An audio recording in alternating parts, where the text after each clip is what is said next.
Oui, alors bonjour, bonsoir sur le moment où vous allez visionner ce petit webinaire du 29 janvier 2018. Alors, bienvenue donc à chacun d'entre vous pour ce petit webinaire qui a pour objectif donc de répondre aux diverses questions que vous pouvez avoir sur la pratique. Alors la pratique, ça veut dire quoi? Mais ça veut donc dire finalement sur la pratique tant personnelle que professionnelle et sur des questionnements que vous pouvez avoir sur la pratique sur d'autres sujets, puisque c'est ouvert évidemment. C'est peut-être une occasion pour discuter, échanger entre nous. Donc, ceux qui sont présents à la salle, bien évidemment, peuvent me faire déjà part de leurs questions s'ils en ont envie. Puis moi, je tâcherai de pouvoir y répondre progressivement à mesure que le webinaire se déroulera. Donc, j'ai pensé faire une petite présentation puisqu'il y a une question qui revient souvent. Actuellement, on parle d'un éveil. Bonsoir Lydie, bonsoir Sophie, bonsoir Laetitia, Lisa, bonsoir tout le monde. Alors donc, j'avais pensé faire une petite présentation qui sera peut-être assez courte quand même, hein, pour un élément de réflexion. C'est une question qui revient souvent et qui revient souvent depuis 25 ans. C'est-à-dire que depuis que j'ai commencé, même plus que 25 ans, j'ai commencé la pratique, c'est un thème qui revient, qui est redondant et qui revient souvent. Et c'est un thème qui me tient à cœur d'en parler parce que je crois que c'est important de bien cerner finalement ce que ça signifie. On parle actuellement qu'on est dans une époque où l'éveil devient un élément fort important dans la conscience humaine, c'est-à-dire que l'être humain est en train de faire des bonds évolutifs, pourrait-on dire ça comme ça. Euh, et puis moi, ça fait quand même 25-30 ans que je suis dans le milieu, et puis ça fait 25-30 ans que j'entends parler de ça. OK? Donc, je ne suis pas en train de dire que c'est faux ce qui se passe actuellement, mais je suis en train de dire que depuis 30 ans, 25-30 ans, j'entends parler de ça.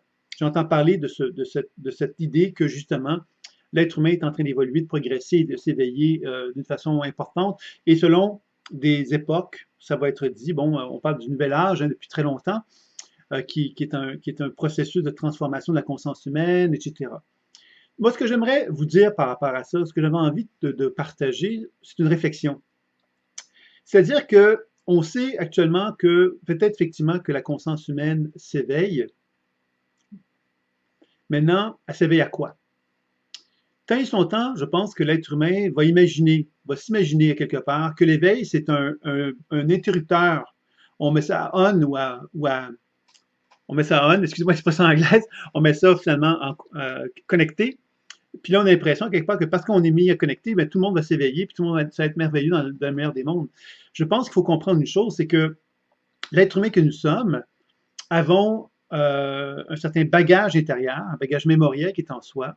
Ce bagage mémoriel, finalement, si on met le courant on, justement, pour l'éveil, pour référer à l'éveil, bien évidemment, cet éveil-là, bien, il va mener de la lumière dans mon corps. Mais si cette lumière qui s'amène dans mon corps, bien, quelque part, elle met en lumière quoi? Elle met en lumière tout ce que j'ai pas travaillé, tout ce que j'ai pas cherché à faire comme travail pour finalement me faire évoluer, me faire progresser. Donc, l'éveil va consister dans un premier temps à me faire passer par une phase de déstructuration, pourrait-on dire, hein, de reprise, de reconnaissance à quelque part de plein de choses que j'avais peut-être pas voulu voir ou voulu regarder jusqu'à maintenant dans ma vie et que là, je vais devoir finalement faire du ménage dedans. Donc, l'éveil, c'est sans doute une expérience qu'on a tous à progresser et à évoluer là-dedans, bien évidemment, mais je pense que la notion d'outil pour parvenir à être capable de passer à travers ce processus-là est quand même quelque chose d'important. C'est là que l'aspect pédagogique sur lequel je travaille, moi, depuis plusieurs années, a toujours été pour moi l'élément fondamental. Et quand on regarde les grands sages, les grands maîtres, beaucoup de gens ont parlé de la connaissance de soi comme étant fondamentale. La connaissance de soi, c'est que j'ai beau, moi, m'éveiller, mais si je n'ai pas fait le travail de connaissance de mon être, l'éveil ne pourra pas être lumineux, dans le sens que l'éveil va m'obliger à simplement constater qu'il y a plein de choses en moi qui ne sont pas en lumière, que je n'avais pas mis en lumière, que la lumière que j'essaie d'amener en mon être pour m'éveiller, bien évidemment, va faire remonter à ma conscience plein de choses sur lesquelles je n'avais pas travaillé. Donc, c'est bien important, quelque part, de bien cerner ça, parce que c'est pas parce qu'on parle d'une conscience humaine qui s'éveille que la conscience humaine s'éveille, dans le sens que tous les êtres humains, on est tous pris à quelque part par nos propres croyances, par nos propres limitations, par un tas de choses, qui fait que l'éveil en question va être coloré par un tas de choses aussi.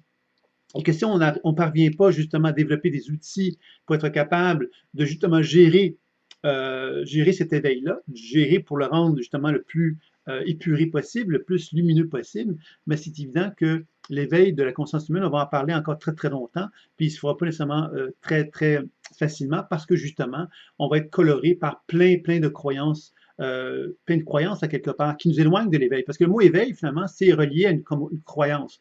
La croyance, c'est que parce que je suis éveillé, actuellement, c'est ça la mode, parce que je suis éveillé, ben, quelque part, je suis un être spécial, je suis un être qui est en train de cheminer, qui est en train d'évoluer, qui est en train de progresser, etc. On est tous éveillés à un niveau plus ou moins important. Et il n'y a aucun être humain qu'on peut juger qui ne fait pas une démarche d'un éveil. On est tous dans ce processus-là. Il y en a qui sont peut-être moins proches de l'éveil que d'autres parce qu'ils sont moins éveillés à eux-mêmes, tout simplement. Et je pense que dans ce sens-là, évidemment, on a tous cette démarche-là. Et c'est dans ce sens-là que la pleine conscience intuitive, les outils que je propose, puis il y en a d'autres, hein, je ne suis pas en train de vouloir vous vendre ce que je propose. Je suis en train de simplement vous faire part que, quels que soient les outils qui sont à notre disposition, il est important de comprendre que ça ne soit pas comme ça ne soit pas en criant, en se disant je suis éveillé ce matin. Non, l'éveil va se faire à travers un processus de maturation. Et le processus de maturation va bien indiquer clairement que ce n'est pas parce que je me dis éveillé que je suis éveillé. Le mot éveillé est un mot à la mode actuellement qu'on utilise beaucoup. Et je pense que c'est important de comprendre que les grands sages, hein, d'ailleurs, les grands sages sont souvent des gens, quelque part, qui ne vont jamais dire qu'ils sont éveillés, ou sont jamais, finalement, ils vont jamais dire qu'ils sont sages. Ils vont simplement, quelque part, accueillir le processus dans lequel ils sont, puis ils n'ont rien à prouver aux autres, donc ils n'ont pas à l'affirmer. Alors là, on est actuellement dans un mode de fonctionnement un peu de dire, ben voilà, je suis éveillé, donc je suis à la mode, parce que quelque part, ça paraît bien de dire je suis éveillé, parce qu'on est dans un mode de fonctionnement actuellement où ce terme-là est très, très à la mode. Dans le passé, j'ai entendu d'autres termes à la mode, et c'est ça que je veux simplement vous mettre en évidence, de faire attention à ces mots, aux mots quelque part qui nous donnent l'impression quelque part que quelque chose, il suffit de simplement cliquer sur un on pour que tout à coup l'éveil se manifeste et que tout à coup notre vie devient changer et qu'on devient spécial, qu'on devient plus évolué, plus harmonieux. Je pense qu'il faut faire attention à ce genre de sensationnalisme-là qui existe actuellement, qui a toujours existé depuis que moi je suis pratique, hein, depuis que je suis dans ce milieu-là. J'ai toujours vu à quelque part qu'on est tous à la recherche de quelque chose qui se fait rapidement et qui se fait quelque part un peu comme miraculeusement. Et je pense que c'est important quelque part qu'on comprenne que le processus de l'éveil, on est tous dedans et que si on a des outils pour favoriser cet éveil-là, ben on va être simplement plus en meilleure position pour parvenir justement donc à atteindre l'objectif de bien-être, parce que l'éveil, c'est quoi? C'est finalement, je veux être plus en harmonie avec moi, je veux être en harmonie avec l'univers, je veux être en harmonie avec la vie. Donc l'éveil, c'est fondamentalement ça. C'est pas l'éveil n'est pas associé nécessairement à quelque chose d'important, je dirais. C'est simplement quelque chose de normal. Et simplement, malheureusement, l'être humain, dans son processus de cheminement et dans sa façon qu'il a construit l'univers dans lequel il se trouve, a fait en sorte que l'éveil n'était pas naturel, puisque l'être humain n'était pas naturel de s'éveiller à lui-même, de s'éveiller à la nature, etc. Pourquoi je vous dis ça? Mais parce que s'il suffit de regarder comment l'être humain est élevé, hein, quand on est un enfant, on s'en va à l'école, on ne nous enseigne pas à nous connaître, on ne nous enseigne pas à nous éveiller à nous-mêmes. On ne nous enseigne pas à nous éveiller à la nature. On ne nous enseigne pas à respecter la nature. On ne nous enseigne pas à respecter l'être humain. Il y a beaucoup de choses qui ne sont pas finalement mises de l'avant. Alors, il faut bien comprendre que tout ça, c'est un karma humain qui se manifeste à travers ça, un genre de processus d'expérience humaine que l'on crée. Et ce processus d'expérience humaine-là, quelque part, fait que chacun d'entre nous, ben, quelque part, passe par une espèce de structure qui va finalement nous programmer à être à quelque part un être humain tel que l'être humain a voulu que l'on soit. Et que l'éveil consiste justement à ramener l'être humain à ce qu'il est réellement. Et pour ça, il faut se libérer de l'humain. Il faut se libérer de notre histoire humaine. Il faut se libérer quelque part de ce que l'être humain a construit et qui faisait son affaire pour se ramener à qui nous sommes réellement, notre essence fondamentale, dans nos contacts avec l'alignement de notre être. Alors, c'est ça un petit peu que j'avais envie de vous partager. Alors, si vous avez des commentaires, évidemment, sur mon petit speech, ben, allez-y. Et si vous avez des questions sur d'autres sujets, ben, ce serait le moment de pouvoir le partager si vous le voulez. Puis évidemment, si vous avez des questions, des interrogations sur ce qu'on vient de parler ou sur d'autres sujets, ben, moi, ça va me faire plaisir de pouvoir répondre à vos questions. OK, il y a Catherine qui me pose une première question. Lors de l'exercice avec la déprogrammation enfant, mère et parents intérieurs, la possibilité de pratiquer l'interactivité entre les manifestations de l'enfant, de la mère, qui se présentent.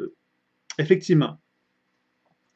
Dans le module sur la déprogrammation de la mémoire cellulaire, qu'est-ce que je cherche à manifester ou à vous présenter dans cet enseignement-là? C'est l'idée qu'on peut faire des voyages dans le monde de la mémoire. Qu'est-ce que c'est que le monde de la mémoire? c'est un grand sujet, le monde de la mémoire, parce qu'effectivement, encore là, on comprend très mal souvent cette notion de mémoire. Alors, quand je vous parle de déprogrammation de la mémoire, comment on peut faire des voyages, c'est-à-dire que ce sont des voyages qui nous permettent de pouvoir finalement se mettre en relation avec l'enfant intérieur qui est en nous. Par exemple, j'ai vécu une expérience à l'âge de 3 ans. J'aimerais aller voir cette expérience-là pour la déprogrammer. Ben, je vais donc me syntoniser avec ce que j'ai vécu à l'âge de 3 ans et je vais donc me mettre en communication avec cet enfant intérieur qui va m'apparaître sous forme d'images, sensations et mots. Je vais ensuite lui demander c'est quoi son message. Je vais interagir avec lui. Je vais chercher à déprogrammer cet enfant intérieur-là pour le libérer de sa programmation. Et qu'est-ce qui va en résulter? Ce qui est merveilleux souvent dans la déprogrammation, c'est que quand on interagit avec cette mémoire-là, elle va se transformer sous nos yeux et elle va nous mettre en évidence, à quelque part, ce qu'est véritablement cet enfant intérieur, c'est quoi son potentiel évolutif véritable à partir du moment que je le libère de ses propres limitations. Et c'est ça qui va être vraiment un élément intéressant. Dans ce voyage mémoriel-là, je peux aller voir mon père, je peux aller voir ma mère, même s'ils sont décédés, pour faire un travail de déprogrammation sur eux. Je peux travailler sur des ancêtres, des arrière-arrière-grands-pères, etc. Je peux travailler sur des mémoires d'autres vies. Et vous voyez qu'on peut également aller voir les potentiels futurs. Donc, vous voyez que ce voyage mémoriel me permet donc de voyager sur tout ce qui existe dans l'histoire humaine. Et c'est ça un petit peu quand je vous parlais de l'éveil, hein, c'est-à-dire que cette capacité de voyager dans l'histoire, non pas de mon histoire personnelle, non pas de mon histoire uniquement familiale, mais également de la mémoire de l'humanité. Ça veut donc dire à quelque part que je peux travailler sur tous les thèmes qui peuvent exister, sur lesquels je peux être en résonance avec eux pour apprendre à me libérer, à me déprogrammer quelque part de mes chaînes, pourrait-on dire, avec l'histoire de l'humanité pour justement parvenir à un renouer contact avec mon essence fondamentale, renouer contact avec mon état de pleine conscience intuitive. Je poursuis avec Catherine qui me dit susciter le dialogue entre eux ou avec soi. Très, très bonne question, Catherine. Ça touche quelque chose qui est quand même intéressante sur lequel réfléchir. Susciter le dialogue entre eux ou avec soi. C'est-à-dire que ce qu'on va chercher à faire, en fin de compte, Catherine, c'est les deux. C'est-à-dire que moi, quand je communique avec mon enfant intérieur, ma mère intérieure et mon père intérieur dans cet exercice-là, je vais donc effectivement travailler à échanger avec eux. Maintenant, j'accepte l'idée que ces mémoires-là sont autonomes. C'est ça qui est intéressant aussi. Une mémoire, on va prendre le temps de définir ce que c'est qu'une mémoire. Dans mon expérience et dans la pratique que j'ai donnée aux enseignants, aux différents étudiants qui ont pu suivre mes formations, ce qu'on observe, c'est que la mémoire, elle a une certaine autonomie. C'est-à-dire que moi, si je communique avec l'enfant de 2 ans, l'enfant intérieur de 2 ans, qui a vécu un traumatisme avec lequel je suis en communication, je vais constater que cet enfant-là est autonome. C'est-à-dire que je ne peux pas faire ce que je veux avec lui. Je peux discuter avec lui, il peut me répondre ou pas. Il peut faire des actions sur lesquelles je n'ai pas de contrôle nécessairement. Donc, l'enfant a une autonomie. C'est important parce que quand tu me dis susciter le dialogue entre eux ou avec soi, ça veut donc dire que s'il y a 3 individus, l'enfant intérieur, la mère intérieure et le père intérieur, il est donc possible qu'il y ait une interaction qui existe entre eux et que sur laquelle je n'ai pas de contrôle. Et moi, mon rôle va être de discuter avec eux pour arriver à comprendre ce qui se passe et pour pouvoir interagir avec eux. Alors, tu vois, c'est ça un peu, Catherine. Je ne sais pas si c'est plus clair pour toi.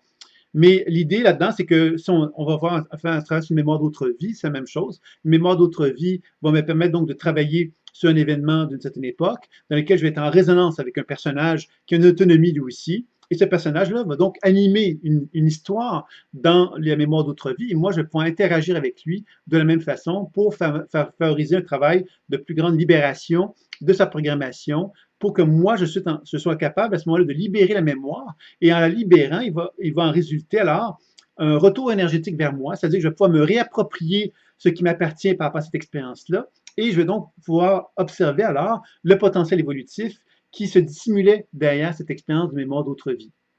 Un potentiel évolutif concernant la mémoire d'autre vie, c'est-à-dire que la mémoire va se retrouver en plus grande harmonie dans son histoire de vie à elle, mais aussi elle va me refléter quelque part une autre façon de me comporter par rapport à cette expérience-là qui va me donner l'opportunité de me réapproprier une charge énergétique aussi. Vous voyez, donc c'est ça un peu que je dirais par rapport à Catherine, la question qui m'a été posée.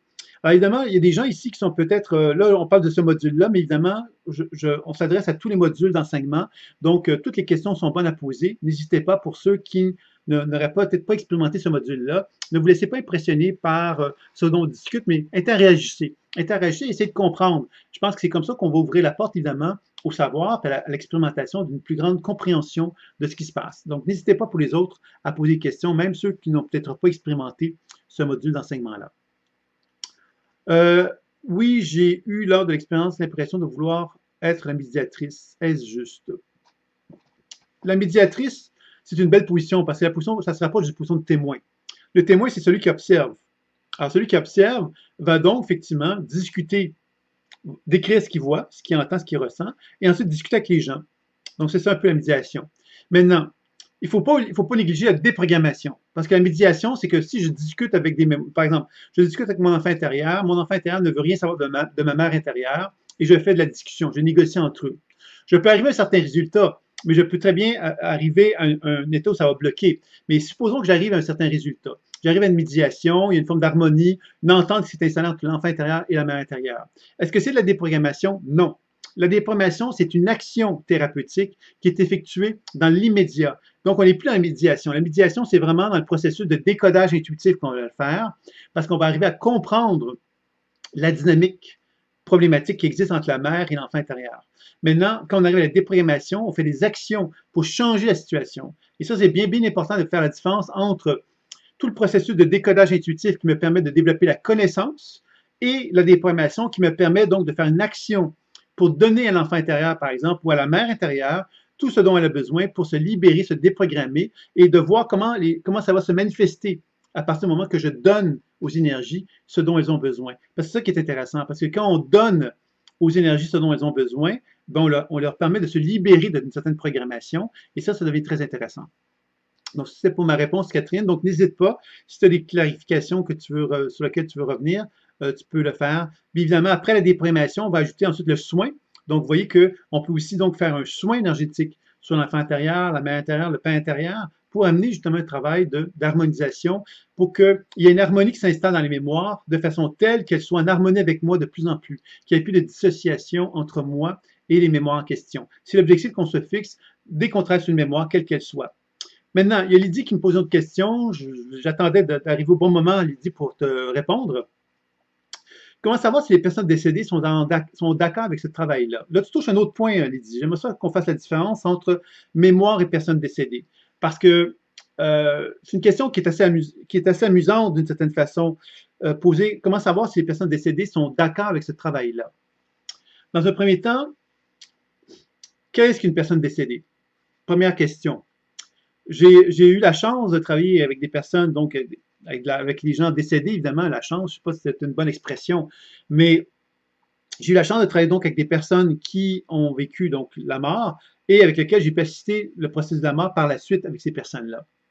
Et ce que j'ai observé finalement, et je pense que ça mérite à quelque part qu'on réfléchisse tous ensemble là-dessus, parce qu'on entend beaucoup parler de personnes décédées, comme étant quelque part, moi je meurs par exemple, à partir du moment que je suis mort, quelque part je suis Sylvain Bélanger dans le monde de la mort. C'est pas possible. Quand on regarde un champ énergétique d'une personne, on voit bien que dans le champ énergétique d'une personne, il n'y a pas qu'un Sylvain Bélanger. Il y a un Sylvain Bélanger qui est physiquement existant, mais dans son champ énergétique, il y a plusieurs états de conscience distincts qui existent chez lui. Lorsque je décède, évidemment, ces états de conscience distincts qui sont dans mon propre champ énergétique, quelque part, vont se mettre en résonance avec des niveaux de fréquence dans le monde de la mort. Le monde de la mort étant des mondes de fréquence, simplement, de mémoire. Et ça veut donc dire, quelque part, que Sylvain Bélanger, qui est mort physiquement, lui, quelque part, il ne reste que de la mémoire. Et que cette mémoire-là, quelque part, cette conscience mémorielle, va se syntoniser à des niveaux de fréquence plus ou moins importants dans le monde de la mémoire. Ça veut donc dire quoi? Ça veut donc dire que quand on parle d'une personne décédée, il faudrait d'abord se mettre d'accord sur qu'est-ce que c'est que la personne décédée. Puisqu'il faut savoir que lorsqu'une personne décède, elle se retrouve, selon le niveau de fréquence des mémoires qui l'animent, il va y avoir donc des bribes de mémoire qui vont vibrer d'un niveau de fréquence très bas, d'autres mémoires qui vont vibrer à des niveaux plus élevés, et ainsi de suite. Donc, une personne décédée, c'est un ensemble de mémoires, et lorsqu'on décède, cet ensemble de mémoires se retrouve finalement un peu comme dans des niveaux de fréquence différents. Et comme je disais tantôt, la mémoire, c'est autonome. Donc, Sylvain Bélanger, qui est très peu évolué, ce Sylvain Bélanger qui est très peu évolué va vibrer dans un niveau de conscience. Et Sylvain Bélanger, quelque part, qui a un niveau d'évolution plus élevé, va vibrer à un autre niveau de fréquence aussi. Alors, qui a quitté l'enveloppe du corps? Oui, c'est ça, Lydie. Une personne décédée qui a quitté l'enveloppe de son corps se retrouve un ensemble de mémoires. Et à quelque part, cet ensemble de mémoires, justement, c'est ça qui va faire que le processus de la mort va s'effectuer. C'est-à-dire que ces mémoires-là, effectivement, ont pour objectif de se libérer de la programmation qui les anime. Et à mesure que ces programmations se libèrent, ils ont accès à ce moment-là à la lumière. Alors, ce que je veux faire comprendre ici, c'est que c'est une multiconscience thérapie dont on parle ici. Une personne décédée n'est pas qu'une personne décédée ayant à quelque part une entité distincte, c'est-à-dire moi, par exemple, si mon corps meurt, ben, je vais quitter mon corps physique, mais ça ne veut pas dire pour autant que Sylvain Bélanger va avoir qu'une entité dans le monde de la mort. Ça veut vouloir plutôt dire que Sylvain Bélanger a plusieurs niveaux de conscience dans le monde de la mort, et ces niveaux de conscience-là vont l'amener effectivement à se syntoniser à différents niveaux de fréquence. Ça veut donc dire quelque part que le processus de la mort va s'effectuer non pas à travers une voie mémorielle, mais à travers plusieurs voies mémorielles. Ça veut donc dire quelque part que pour travailler sur une personne décédée, quand tu me parles de est-ce que les personnes décédées sont d'accord avec ce travail-là, j'aimerais que tu me précises ta question, en fait, Lydie, par rapport à ça, pour bien comprendre ce que tu veux me dire, parce que je ne suis pas sûr de bien comprendre. Mais ce que je veux dire par là, c'est que la mémoire, elle a quelque part une conscience programmée. Alors, les niveaux de fréquence les plus bas d'une personne décédée vont être les plus limités, vont être les moins ouvertes à s'ouvrir à un changement de travail, à un changement de conscience. Donc, ces mémoires-là, évidemment, qu'est-ce qu'on va faire pour travailler sur elles? Décodage intuitif, déprogrammation et soins. Alors, quand tu me dis, est-ce que les personnes décédées sont d'accord avec ce travail-là? De quel travail parles-tu, Lydie? Parce que si tu parles du travail, donc, des parents quelque part intérieur, ben encore là, il faut bien comprendre à quoi on travaille. On touche des questions un peu, j'admets, peut-être un peu complexes, mais en même temps, elles sont intéressantes, elles sont riches pour bien comprendre le processus intuitif, comment il fonctionne. Quand je dis que je travaille avec ma mère intérieure et mon père intérieur, sachant possiblement que mes parents sont décédés, avec qui je travaille? Est-ce que je travaille vraiment avec mon père intérieur, avec mon père décédé et ma mère décédée, ou est-ce que je travaille avec une facette de mon père décédé et de ma mère décédée? C'est des questions fondamentales et j'aimerais ça que vous puissiez prendre le temps de bien réfléchir à ça parce qu'avec l'univers quantique, actuellement, on parle beaucoup de la physique quantique actuellement et je pense que c'est très intéressant de parler de la physique quantique aujourd'hui puisque la physique quantique nous permet de mieux comprendre ce dont je suis en train de parler. C'est-à-dire qu'on commence à comprendre que la conscience, elle est délocalisée. Elle n'est pas donc associée à une entité comme telle, la conscience. La conscience, elle peut vraiment se retrouver à travers plusieurs modes d'expression. Et ça, je pense que c'est important de bien cerner cet aspect-là, parce que ça nous fait comprendre quelque part comment nous, en tant qu'être humain, on aimerait quelque part que les choses dans ce monde subtil-là se fassent de la même façon que dans le monde terrestre. Mais il faut bien comprendre quelque part que dans le monde subtil, lorsqu'on n'a pas de cœur, de chair et d'os, on se retrouve dans une position quelque part où on est un ensemble de mémoires. Et que plus un être est évolué, plus un être a atteint un niveau d'évolution élevé, moins il est coloré par ces mémoires-là. Donc, plus il est en entité distincte, pourrait-on dire. Alors ça, c'est les états d'illumination, les êtres très, très éveillés, ils vont se rapprocher de ces états-là. Mais nous, en tant qu'êtres humains, qui n'avons pas ce niveau d'évolution suffisamment élevé, ben on va se retrouver avec un ensemble d'informations dissociées en état de nous-mêmes qui ne sont pas en accord les unes avec les autres et qui vont faire qu'on va donc, lorsqu'on décède, se retrouver dans différents niveaux de conscience. Alors, je ne sais pas si vous êtes d'accord, si vous suivez bien ce que je dis, comment vous recevez l'information que je vous transmets. Évidemment, s'il y a d'autres thèmes qui vont être abordés, n'hésitez pas pour les autres. Hein. Là, on aborde des sujets très pointus, mais ça n'empêche pas quelque part qu'on peut très bien aborder les autres sujets qui vous intéresseraient si vous le souhaitez. Et s'il y a des questions ou des précisions par rapport à ce que je viens de vous dire, n'hésitez pas également à le faire savoir, puisque là, j'aurais besoin de feedback pour savoir finalement comment vous recevez l'information et si vous vous retrouvez dans ce que je vous dis, si vous me comprenez bien par rapport à ça.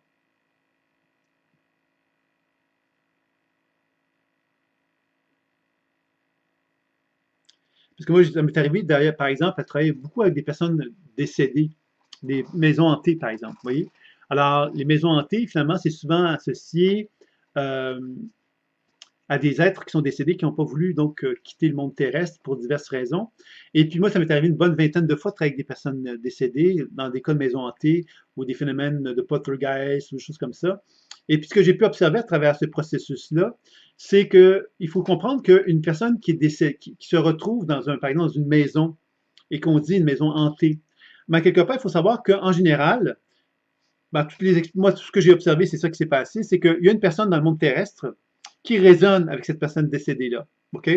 Alors pourquoi? Mais parce qu'à quelque part, il y a un contenu, une charge émotionnelle commune entre les deux. Plus la charge émotionnelle est intense chez l'individu vivant sur Terre, plus cette charge émotionnelle-là va résonner avec quelque chose de dense aussi dans le monde subtil. Plus c'est dense, plus évidemment cette énergie de personne décédée qui est très très dense et qui est très chargée émotionnellement parlant, a beaucoup plus de capacité de créer comme une forme de tension, je dirais, énergétique et psycho-émotionnelle, qui va faire qu'elle va pouvoir générer des phénomènes paranormaux. Alors que plus une personne, justement, comme quand je disais tantôt que le processus normal de la vie, c'est quoi? C'est de raisonner. On raisonne avec la mémoire. On raisonne parce que justement, on est tout le temps, nous, à quelque part, en train de se référer à notre histoire passée, alors qu'on n'est plus dans cette histoire passée-là. On raisonne avec des mémoires de notre passé. On raisonne avec des mémoires familiales. On raisonne avec des mémoires d'autres vies. Cette processus de résonance-là va s'effectuer aussi dans des phénomènes de maison hantée, sauf que la différence, c'est que les mémoires qui sont concernées sont beaucoup plus denses parce qu'elles sont beaucoup plus chargées émotionnellement parlant. C'est souvent, par exemple, je vous donne un exemple, une personne qui est décédée et qui a rejeté une facette d'elle-même qui a rejeté la mort, mais cette facette-là d'elle qui a rejeté la mort, ben, elle va être beaucoup plus dense dans la densité subtile, et un individu qui a une charge émotionnelle commune à celle-là, qui a une vibration, une émotion assez intense aussi, va donc résonner avec ça, et c'est ça qui va créer le phénomène des entités souvent dans une maison hantée ou quelque chose comme ça. Donc voilà, nous avons des questions ici. C'est bien clair et bien précis pour la personne décédée lors des exercices de la pleine conscience intuitive et dans la vie. Merci Catherine. Nous sommes conscients, donc lorsque je travaille, nous sommes conscients, lorsque je travaille sur la mémoire du père ayant quitté son corps, est peut-être en désaccord avec qui je suis avec la thérapie proposée. Lydie, là, quelque part, là, on touche des choses très intéressantes. Je te remercie de poser une question comme ça, parce que c'est quand même des questions qui demandent des explications, puis demandent des compréhensions. Qu'est-ce qu'une mémoire? Qu'est-ce qu'une personne décédée? C'est la question fondamentale qu'il faut se poser dans des conditions comme celle-là. Alors moi, si je décide de me mettre en relation avec mon père, avec la mémoire de mon père, est-ce que c'est le père décédé qui va communiquer avec moi? C'est une question qui touche la notion d'intention, c'est-à-dire que dans l'exercice de travailler avec mon père décédé et ma mère décédée, je vais travailler avec la mémoire de ça. En travaillant sur cette mémoire-là, quelque part, je peux travailler en partie sur la mémoire de la personne décédée. C'est-à-dire que plus je vais ouvrir la porte vers la conscience, c'est-à-dire plus je vais accepter de me relier au grand tout, plus les mémoires avec lesquelles je vais travailler vont être animées d'une forme de sagesse, d'une forme d'intelligence. Et c'est là que mon père, décédé, pourrait avoir une conscience évoluée qui pourrait se manifester à moi et me transmettre des informations très pertinentes sur mon propre vécu. Là, je serais plus proche de la conscience mémorielle de la personne décédée qui est mon père. Là, je serais plus proche d'une forme de position où mon père deviendra en quelque sorte un genre de guide qui pourrait me faire évoluer et faire progresser. Alors que plus je suis dans un processus où je travaille avec la mémoire, donc plus fermé sur moi-même, plus je travaille avec la mémoire de mon père. Mon père, par exemple, moi je l'ai perçu comme étant quelqu'un de très agressif. Ben, je travaille sur mon enfant intérieur de 12 ans et je me mettrai en relation avec mon père, je verrai mon père très agressif. Est-ce que ça veut dire que mon père est encore très agressif aujourd'hui? Non. Ça veut simplement dire que moi, je travaille sur la mémoire qui anime mon être et qui représente mon père décédé, mon père de l'expérience que j'ai vécue à l'âge de 2 ans. Vous voyez la différence? La mémoire peut être complètement fermée sur elle-même, c'est-à-dire elle peut être fermée sur mon propre expérience de vie. Mon père décédé, mon père que je me rappelle que j'ai vécu, la relation que j'ai vécue avec lui à l'âge de 2 ans, ça c'est quelque chose de fermé, et c'est une mémoire limitée.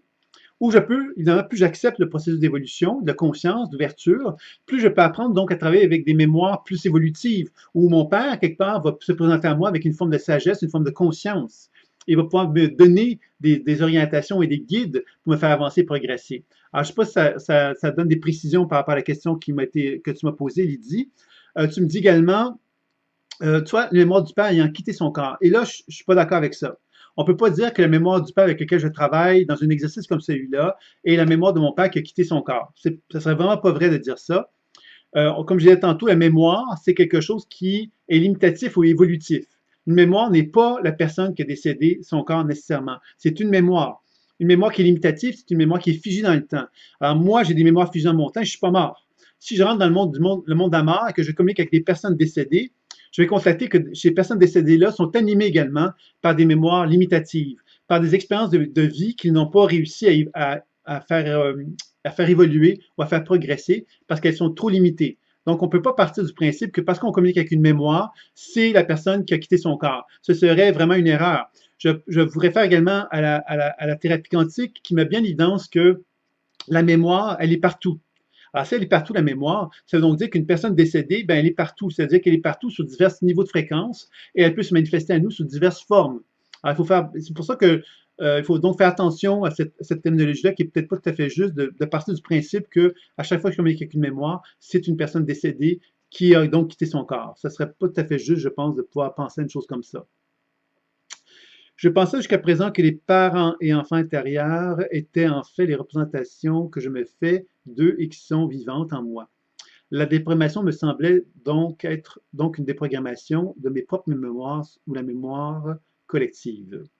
Je crois que tu réponds à ma question. Effectivement, Elisa, je te remercie de cette précision-là. C'est-à-dire que oui, c'est une très bonne question en même temps que tu poses, Elisa, et que je pense avoir répondu. Hein, c'est ça, il faut bien faire la différence que dans le monde subtil, on a vraiment une ignorance, je dirais, face à ce monde-là, qui peut des fois nous amener vraiment à tomber dans la facilité, c'est-à-dire de tenter de reproduire dans le monde subtil exactement ce que l'on vit dans le monde terrestre, en se disant, ben voilà, je communique avec mon père décédé, je vais aller communiquer avec lui, et partir du principe que on est dans le monde, que c'est un peu comme que le monde de la mort, c'est comme le monde des vivants.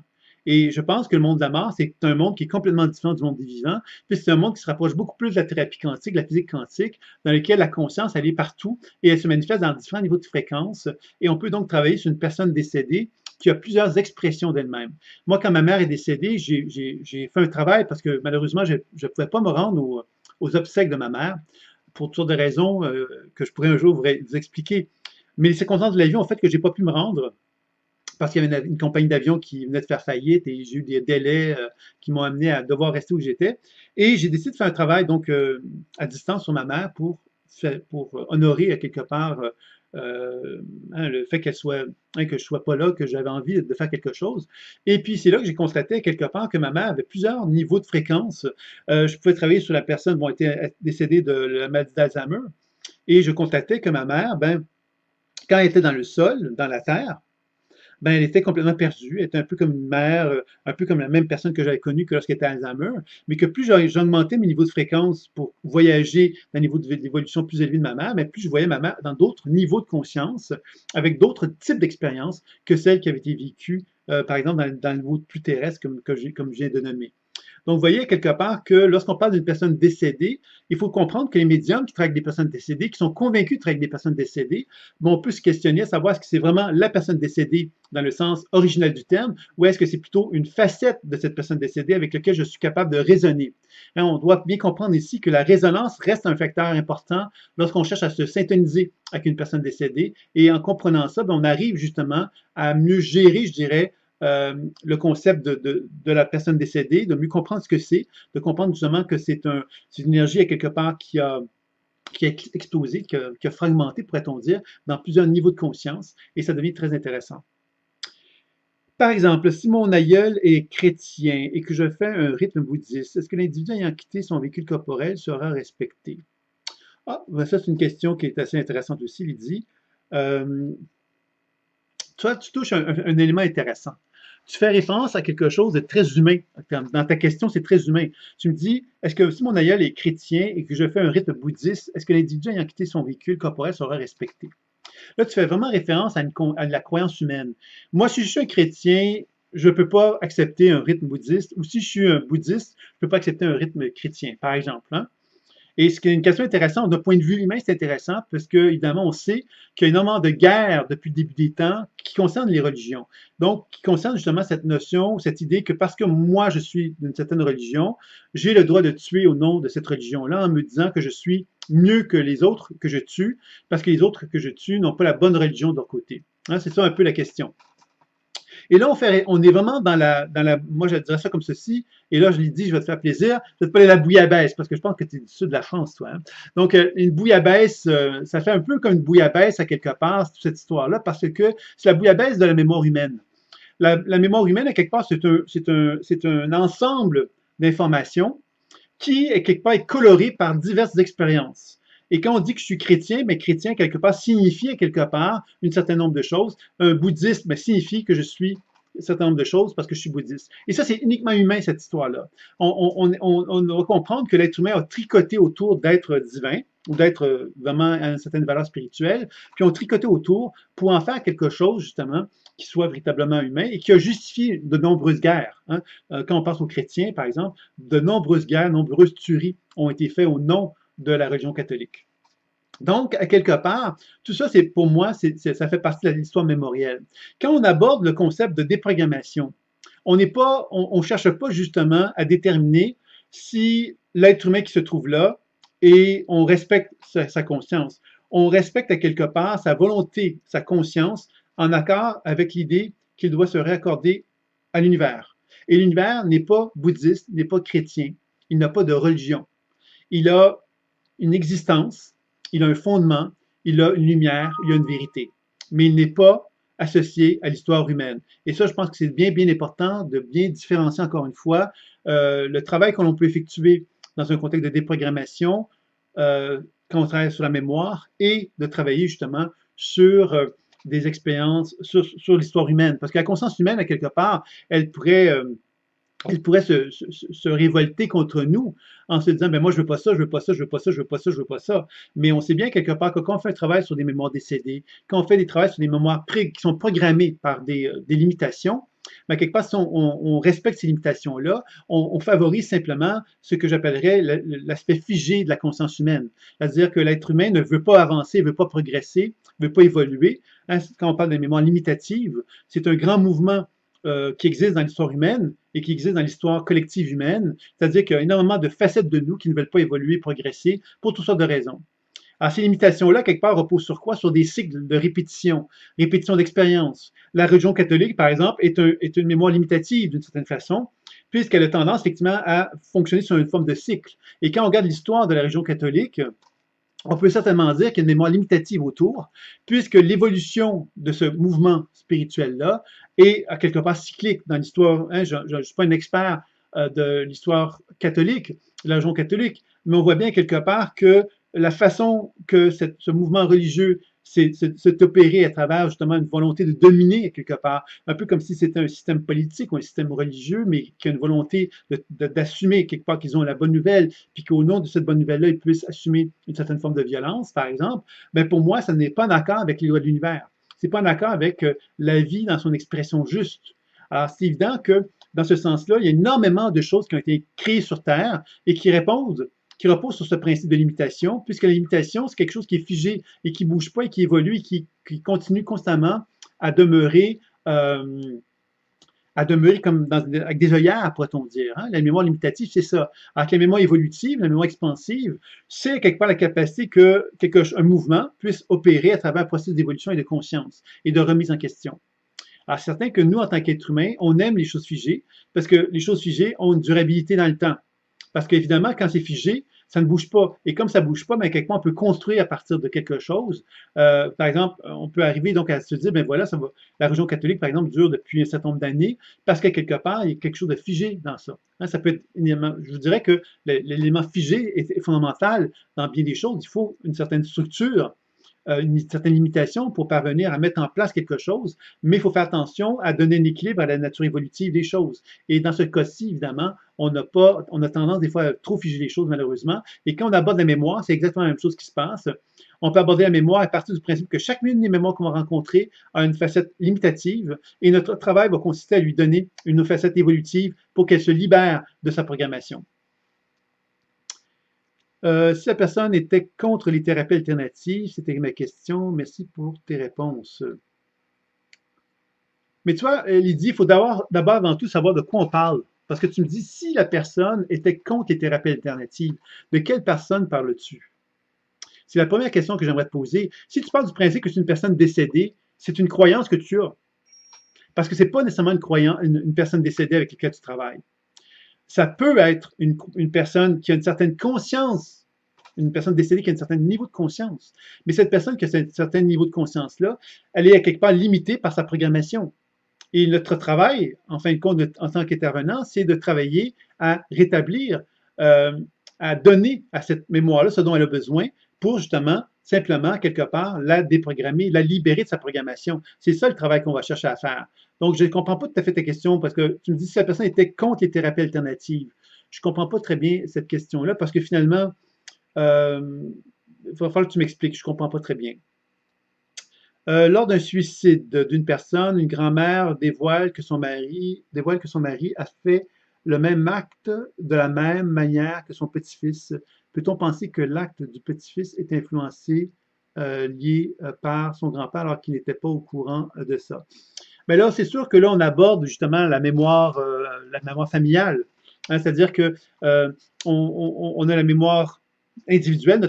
Premièrement, il faut savoir que nous, en tant qu'individus, on a vécu des choses à l'âge de 5 ans, 10 ans, 15 ans, etc. Et on a tendance à répéter ces cycles-là.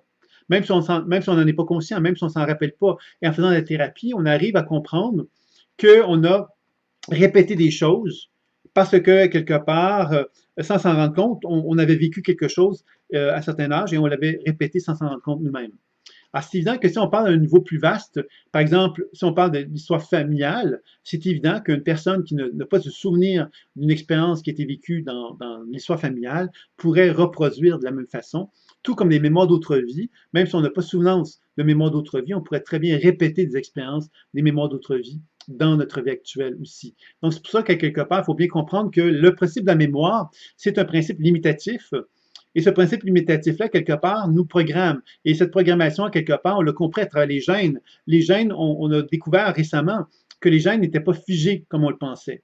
Alors, c'est intéressant, ça, parce que c'est ça un petit peu que la physique quantique apporte comme apport intéressant, c'est qu'on commence à comprendre que tout ce qu'on croyait qui était figé dans le temps, il n'y a pas si longtemps, il commence à bouger.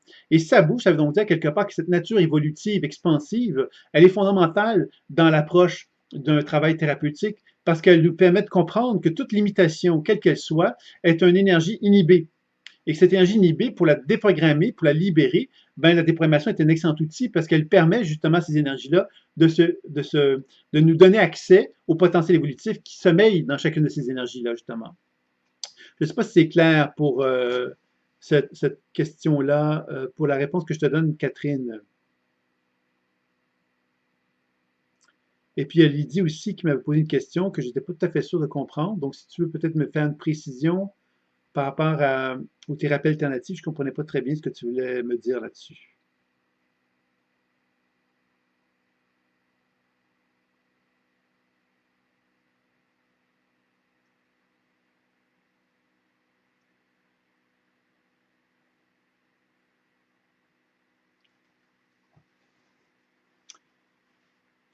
Oui, d'accord, merci Catherine. Donc, alors, vous voyez, c'est un peu un élément intéressant. Puis moi, ce que je peux vous dire aussi, c'est comment je suis arrivé à... Bon, Laetitia qui me dit, c'est très intéressant, j'ai toujours été intéressé par les phénomènes paranormaux, mais c'est bien de pouvoir l'expliquer avec la thérapie quantique. C'est plus clair pour moi de l'expliquer en lien. Mais je te remercie, Laetitia. Donc, en fin de compte, voilà, je vais peut-être raconter un cas qui m'a beaucoup troublé, parce que moi, j'avais toujours eu peur des entités, des personnes décédées, etc.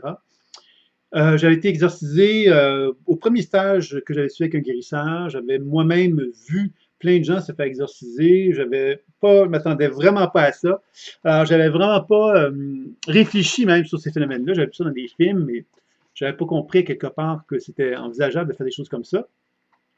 Et je suis toujours un peu resté dans le mode de la méfiance par rapport à ça. J'ai un peu peur de ça. Puis la vie, comme elle est toujours bien faite, elle m'a mis en contact. Donc, j'ai été confronté à des gens qui avaient des phénomènes de situations comme celle-là. Puis un cas m'avait beaucoup intéressé. C'est une personne qui m'a appelé par téléphone pour me faire part d'une problématique qu'elle avait avec un de ses enfants qui faisait éclater des télévisions. Alors, elle avait eu deux ou trois télévisions, je ne m'appelle plus, qui avaient éclaté.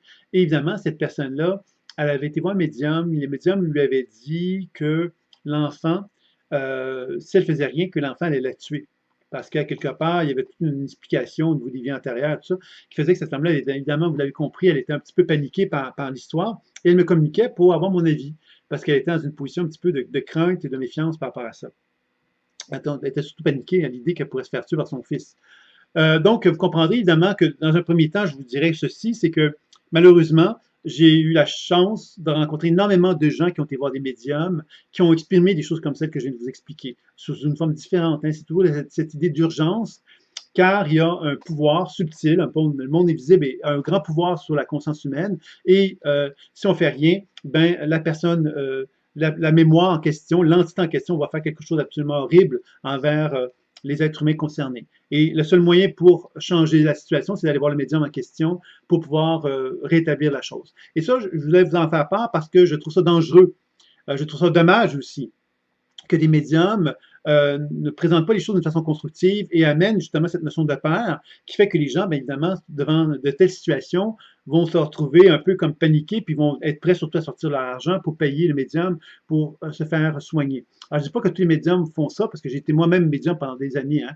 C'est une des raisons pourquoi, par contre, ces événements-là ont motivé mon désir de vouloir amener une approche avec une terminologie différente parce que je trouvais que le mot médium signifiait tellement de choses caricaturales et folkloriques qu'on ne savait plus exactement ce que c'était que médium et j'avais envie, moi, de proposer quelque chose qui avait un cadre plus explicatif que fantastique. Parce que justement, la notion fantastique peut générer des choses dangereuses, à mon sens, à moi, comme ce monsieur-là qui avait décrit à cette femme-là que son fils allait le tuer si elle n'allait pas se faire soigner par le médium en question. Alors, vous voyez que c'est quelque chose un petit peu, un petit peu limite, je dirais, de ce genre de situation-là. Donc, cette femme-là, j'ai donc fait un travail sur elle à distance, parce qu'elle était beaucoup trop loin. Donc, j'ai fait un travail à distance sur cette personne-là, sur cet enfant-là. Et la première chose que j'ai vue chez cet enfant-là, c'est qu'il y avait donc une mémoire, dans un premier temps, qui était très en colère. C'est un enfant qui avait 15 ans. Donc, il était très, très en colère. C'est la première chose que j'observais, parce qu'il y avait un sentiment d'humiliation qui était très fort chez lui. Première chose. Ensuite, je fais un travail de soins sur lui. Quand je dis un travail de soins, c'est que je fais un décodage intuitif, mais je fais de la déprogrammation pour travailler sur la mémoire de colère qui est chez l'enfant. Et ce qui se produit alors, je vois une mémoire d'autre vie dans laquelle je vois un homme en train de vivre un genre de duel avec un autre homme et il y a une femme qui est là. La femme qui est là, c'est le duel est provoqué par cette femme-là, comme ça arrive quelquefois, et donc, il y a un des deux hommes qui va se faire ridiculiser devant cette femme-là. Il ne sera pas tué. Il va juste être ridiculisé devant cette femme-là. Et cette femme-là, évidemment, il l'aime. Il aura envie, évidemment, donc, que cette femme-là soit en amour avec lui. Mais, à quelque part, la situation fait qu'il se retrouve dans une position où il est ridiculisé par l'autre. Et devant cette situation de honte-là, profonde, cet individu-là s'est suicidé. Okay? C'est ça un peu la situation que je vois. Alors, pourquoi je vous parle de ça? C'est que là, je vous explique, c'est que l'enfant a donc une mémoire de colère qui est en lui et d'humiliation. Et cet enfant de mémoire d'humiliation qui sont en lui résonne avec une mémoire d'autre vie dans laquelle il y a une scène de duel et dans laquelle une femme apparaît dans la scène. Je fais le travail de déprogrammation maintenant sur la scène que je viens de vous décrire. Et dans le travail de déprogrammation, je vois apparaître alors une scène où je vois le petit garçon de 15 ans qui se fait dominer par un homme et sa mère est là et elle demande à cet homme-là d'arrêter, mais l'homme continue et il cherche donc et il illumine l'enfant. Alors moi, je ne suis pas au courant de rien de l'histoire de cette femme-là et de l'enfant, mais j'observe cette situation-là et je fais un travail de déprogrammation pour justement libérer l'enfant dans la situation en question pour que justement il y ait une travail de libération. Alors, évidemment, il y a donc un soin qui est effectué, mais vous comprendrez qu'à partir du moment que le soin est effectué, je vois bien que l'enfant, quelque part, s'il n'y a rien qui est fait, bien inévitablement, il va devenir agressif, colérique, il va vouloir être violent éventuellement vers cet homme-là, il va vouloir donc le battre. Alors moi, je ne sais pas de qui il s'agit de cet homme-là, mais je comprends que c'est une personne qui est dans l'entourage de l'enfant. Donc, le travail de déprogrammation est effectué, le travail de libération est effectué, sauf que je vois que il y a un ancrage dans le monde terrestre pour vraiment résoudre le problème. Et pour résoudre le problème, il va falloir effectivement que l'enfant, qu'il y ait un changement de gestion de la relation entre l'enfant et cet homme-là, parce qu'évidemment, cet homme-là, s'il poursuit ou il continue sa propre démarche d'agression envers l'enfant, ben ça va générer simplement, ça va reproduire le processus. Donc, j'en parle avec la mère par la suite, et la mère, quand je lui raconte cette histoire-là, se met à rire en me disant qu'effectivement, elle a un ami, un compagnon de vie, qu'elle commençait pas très longtemps qu'elle était avec lui, et que ce compagnon-là avait tendance à effectivement se mesurer physiquement en termes de force envers cet enfant-là, et qu'elle lui disait régulièrement d'arrêter, mais qu'il continuait à le faire. Alors, donc, évidemment, moi, je lui conseille donc de lui expliquer quelque part qu'il faudrait vraiment qu'il arrête de faire ça parce que c'est vraiment pas une bonne chose pour l'enfant, etc. Et puis finalement, donc, je lui ai reparlé par la suite. Elle a décidé donc d'abandonner, de quitter cet homme-là. Puis elle me disait que les phénomènes avaient cessé. Donc l'enfant, et que l'enfant était beaucoup plus en état de paix et d'harmonie. Son caractère avait beaucoup changé, etc. Donc voilà l'exemple que je voulais vous donner. C'est un exemple qui m'a profondément intéressé parce que ça m'a mis en évidence une chose, c'est que quand on travaille avec des mémoires d'autres vies, à quelque part, on doit bien comprendre une chose, c'est que ces mémoires d'autres vies-là ont donc des résonances avec la personne. Donc, c'est pas quelque chose de mon Dieu, pauvre de moi, tu as une entité qui était tombée sur ta tête, tu es vraiment malchanceux. Non, non. Lorsqu'on vit un phénomène de maison hantée, de choses comme ça, c'est parce qu'il y a une mémoire qui est en résonance avec nous et qui est avec un contenu psychique et émotionnel qui n'a pas été actualisé. Et que le fait de l'actualiser va permettre justement souvent la libération du processus. Donc, c'est un petit peu ce que je voulais vous raconter avec ça. Les mémoires de vie antérieure et consciente sont-ils identiques, sinon comment les distinguer? En fin de compte, la première chose qu'il faut comprendre, c'est que la mémoire, si on va regarder ça comme ça. Moi, mon histoire personnelle, j'ai des mémoires qui appartiennent à mon histoire personnelle. Ça veut dire quoi? Ça veut dire que j'ai des événements dans ma vie qui sont marquants, qui sont dans moi, dans ma propre conscience. Et quand je fais des voyages à l'intérieur de moi-même, je vais découvrir donc plein de mémoires qui animent mon être et qui concernent mon histoire personnelle.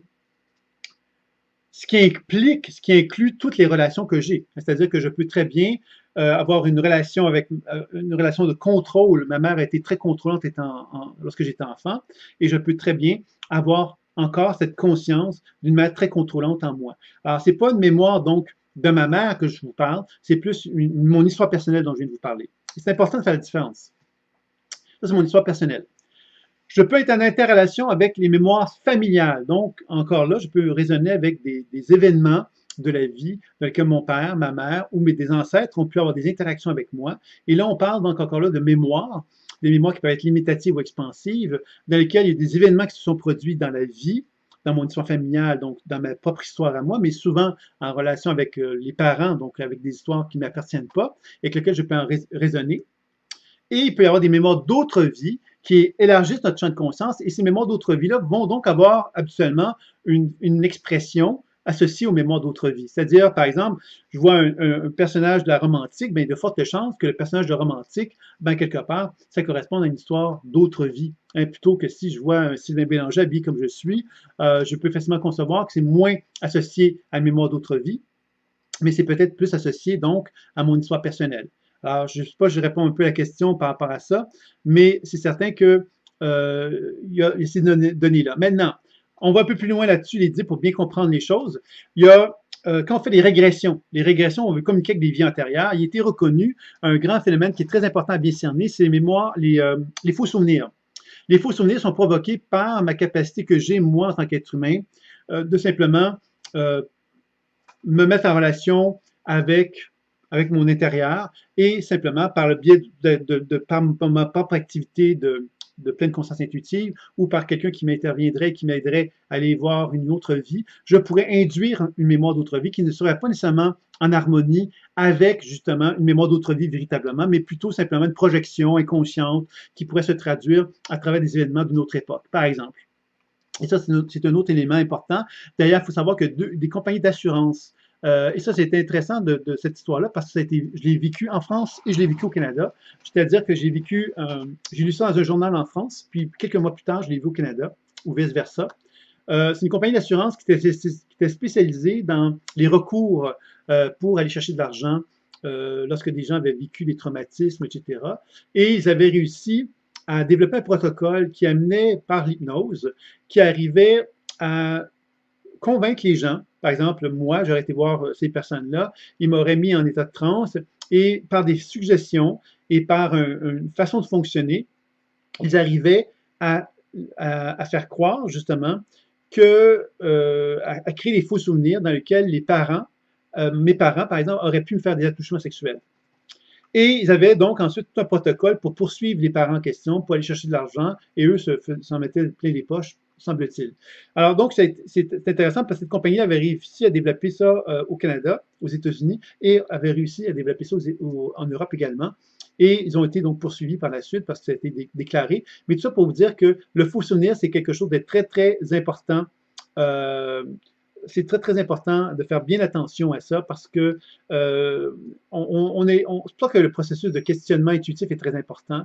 C'est pour ça que quand je vous parle de l'éveil tout à l'heure, c'est très important de comprendre comment fonctionne le monde subtil parce que c'est trop facile de s'égarer avec nos croyances. Les croyances, on est un monde humain. Le monde humain, c'est un monde à quelque part qui veut se laisser croire des choses. Alors, le monde humain, il aime bien se laisser croire des choses, puis il aime bien quelque part se convaincre qu'il est en éveil, puis de sortir avec d'autres gens qui sont dans le même éveil, etc. Mais ça, c'est l'humain qui veut ça.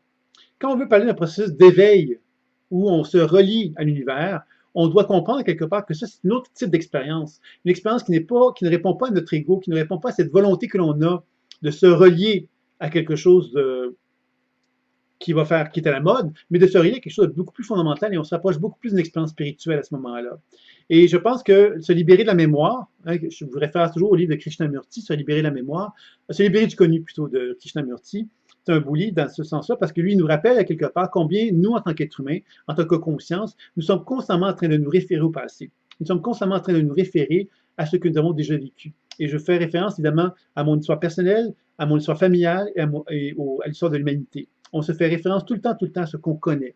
Et évidemment, regarder la vie avec un regard neuf, où on se sort de tout ça, c'est commencer une véritable ouverture vers une conscience spirituelle, où on commence à se relier à quelque chose qui dépasse complètement notre conscience. Et c'est ça, quelque part, que je cherche, moi, à mettre en place avec la pleine conscience intuitive, c'est de se libérer, justement, de tout ce mode de fonctionnement de pleine croyance dans lequel on se retrouve et qui nous inhibe et qui nous empêche de pouvoir progresser et évoluer. Il y a une autre question ici. Interviens-tu avec l'accord de l'enfant en direct ou celui de la maman uniquement? Alors, Catherine, je ne comprends pas très bien la question. Je vais quand même répondre à ce que je comprends de ce que tu me poses. L'enfant intérieur, c'est une expression de toi. Et l'enfant intérieur, normalement, est une mémoire limitative. Une mémoire limitative, qu'est-ce que c'est? C'est une mémoire qui répète toujours une expérience. Par exemple, je me suis senti rejeté par ma mère à l'âge de 5 ans. Ben, cet enfant rejeté qui a 5 ans est encore rejeté alors que je n'ai plus 5 ans. Donc, c'est une mémoire qui se répète continuellement et qui inhibe mon fonctionnement parce qu'elle m'empêche de pouvoir évoluer, progresser, cheminer comme je le souhaiterais, puisque cette répétition mémorielle va inhiber donc ma propre énergie. Donc, je pense que c'est ça quelque part qu'il faut comprendre. Donc, interviens-tu avec l'accord de l'enfant en direct? L'enfant, finalement, je te dirais que l'enfant est limité. Donc, moi, ce que je vais chercher à faire, c'est de comprendre pourquoi il est limité, lui donner tout ce dont il a besoin pour qu'il ne soit plus limité, pour lui donner l'opportunité de se libérer de sa programmation, pour que je puisse effectivement favoriser une transformation dans ma conscience. Tout comme je vais le faire avec la mère et de la même façon, et le père également, puisque ce sont des énergies qui sont figées avec lesquelles je vais travailler. Donc voilà, c'est un petit peu les questions que je voulais. Donc, on a abordé les sujets que je. Ah, je vais pas laisser un exemple. Excuse-moi, Catherine. Interviens-tu avec l'accord de l'enfant en direct ou celui de la maman uniquement? OK, ça, c'est une bonne question. Je comprends mieux ta question, Catherine. Excuse-moi. Dans le code d'éthique de la pleine conscience intuitive, on en a déjà parlé, je pense. On a le droit, en fait compte, on ne doit jamais faire des interventions intuitives sur une personne qui ne nous en a pas donné l'autorisation. C'est une première chose. Alors moi, par exemple, je ne peux pas finalement dire je vais faire une lecture intuitive à une personne que je côtoie, que je vois dans la rue, en me disant tiens, j'ai envie de pratiquer, je vais le faire sur cette personne-là. Je ne devrais pas être capable de faire ça. Pourquoi? Parce que c'est intrusif. C'est intrusif et après ça, quelque part, si je commence à le faire avec n'importe qui, n'importe comment, ça peut générer quelque part des situations qui sont très gênantes et dans lesquelles les gens peuvent se sentir en méfiance par rapport à nous. Je vous donne un exemple quand même d'une autre problématique qui peut aussi exister. Par exemple, il y a des gens qui venaient me voir après un week-end, lors d'un week-end plutôt, par exemple, le week-end commençait le samedi et le dimanche matin, des gens venaient me voir en me disant « Sylvain, je te remercie, tu es venu me voir cette nuit et tu m'as soigné. Et ça m'a fait beaucoup de bien, je te remercie. » Alors, vous voyez à quelque part le piège qui s'ouvre ici. Si je lui dis « Bien sûr que j'ai été te voir, je te remercie, ça m'a fait plaisir », je vais tomber dans une notion d'ego. Mais le piège, parce que si je l'ai consciemment pas fait, le piège qui est encore plus important, si je lui laisse croire que je l'ai fait, c'est que je vais lui laisser croire que je vais la visiter régulièrement dans la nuit. Si un jour, cette personne-là reconnaît quelque part que mes visites ne sont plus aussi positives ou évolutives, ou qu'elle a même l'impression que je suis en train de faire des choses qui ne sont pas acceptables, Vous comprendrez alors que je ne suis pas en train de lui donner les moyens pour qu'elle comprenne comment fonctionne le subtil. Je suis en train de lui donner des moyens pour qu'elle me nourrit mon ego d'une façon passagère, sachant bien qu'un jour ou l'autre, ça va me retomber à plein visage, puisque en me donnant ce pouvoir-là envers elle, mais cette personne-là, quelque part, pourrait le retourner à tout moment et à tout instant. Donc, vous comprendrez que c'est très important à ce moment-là de bien expliquer à la personne, regarde, ce que tu as fait, ce que tu as vécu cette nuit, c'est que tes ressources créatrices sont en toi, ont reconnu que j'étais quelqu'un qui pouvait te faire du bien, qui pouvait t'aider, et elles ont utilisé ma forme pour te faire du bien. Alors, vous voyez que ça, c'est important, cette nuance-là, encore une fois, parce qu'il faut se sortir justement des fois des éléments qui vont nous éloigner quelque part de l'ouverture vers ce que j'appelle le plus grand que soi. Moi, je suis petit par rapport au grand. Alors, le grand, quelque part, quand dans la nuit, une personne se fait soigner, ben, c'est bien souvent le grand qui intervient, c'est pas moi. OK? Et ça, je pense que c'est important. Et effectivement, dans le monde subtil, les formes humaines peuvent se manifester sous diverses formes. C'est pas important la forme humaine. L'important, c'est le travail qui est effectué.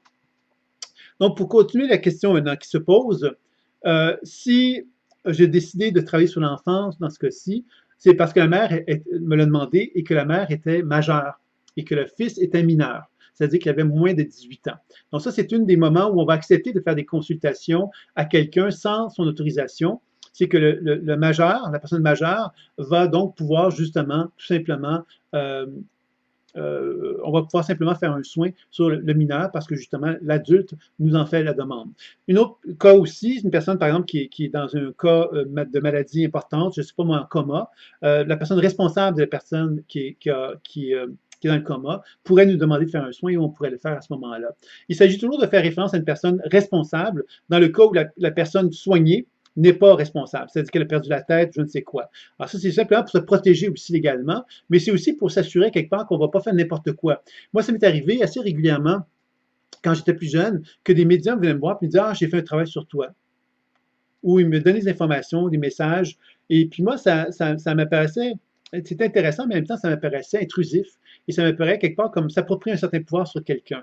Et je pense que c'est quelque chose qu'on doit évidemment faire bien attention pour assurer qu'on ne va pas justement abuser de ces habiletés-là. Donc, je ne sais pas si j'ai bien répondu à ta question, Catherine, mais tu reviens vers moi. Comment travailler avec une personne qui est très méfiante et avec les problématiques de couple en situation de séparation sans que cela retourne contre nous en tant que thérapeute? Bon, une personne qui est très méfiante, première chose est dit, elle a le droit d'être méfiante. Je dirais ça comme ceci. Maintenant, toi, tu as le droit, par contre, de chercher justement à bâtir une relation de confiance avec elle. Donc, tu peux très bien lui dire, ça à cette personne-là. Écoutez, ça me fait plaisir de pouvoir vous aider, mais moi, j'ai besoin de votre confiance. Est-ce qu'il y a quelque chose, comment peut-on procéder pour qu'éventuellement, je puisse avoir votre confiance? Parce que quelque part, ça va être important pour le travail thérapeutique. Donc, ça peut être intéressant de le nommer ça. Parce que quelqu'un qui est très méfiant, souvent, on va essayer quelque part de patiner autour pour essayer quelque part d'arriver d'une certaine façon à la séduire ou en cherchant à lui donner un sentiment de confiance, etc.